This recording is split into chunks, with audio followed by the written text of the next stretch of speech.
गोसो थोलायनाया खायला गोखा बायदि मोजां मोनलायनाया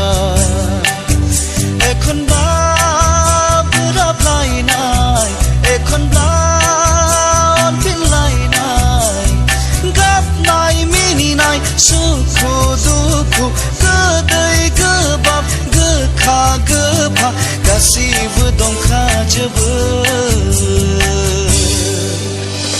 बेरे बिदै बायदि गोसो थोलायनाया खायला गोखा बायदि मोजां मोनज्लायनाया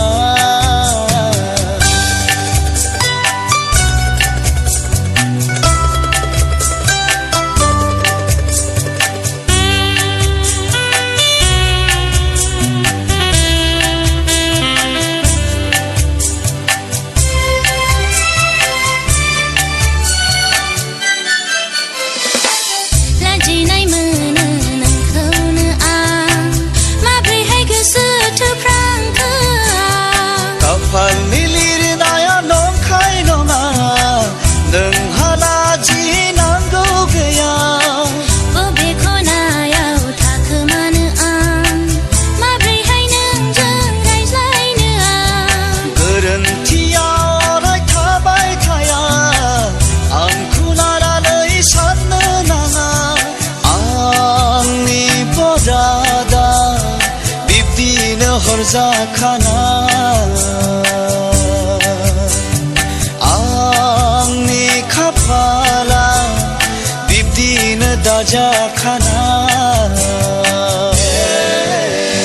बेरे बिदै बायदि गोसो थोलायनाया खायला गोखा बायदि मोजां मोनज्लायनाया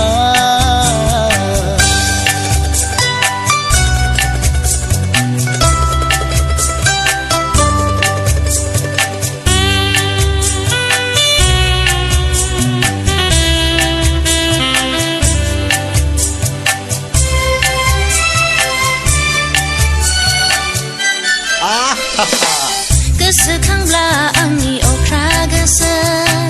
गावखौनो साजा होनोसो सानो थांखांनाय बाथ्रा साननो नाङा गोसोआव बेले बेजे लानो नाङा गोरबो सिङाव लुबाय नोंनि थाखाय न' सानैजों रुजु रुमु थानोल' जिउनि जोबथासिम अनलायलायगोन जोनोम जोनोम मोननो आरज गाबगोन मानसिनि बरादा इसोरनि आखायावखा मानसिनि बरादा इसोरनि आखायावखा बेरे बिदै बायदि गोसो थोलायनाया खायला गोखा बायदि मोजां मोनलायनाया एखनबा बोराबलायनाय एखनबा अनफिनलायनाय गाबनाय मिनिनाय सुखु दुखु गोदै गोबाब गोखा गोफा गासिबो दंखाजोबो बेरे बिदै बायदि गोसो थोलायनाया खायला गोखा बायदि मोजां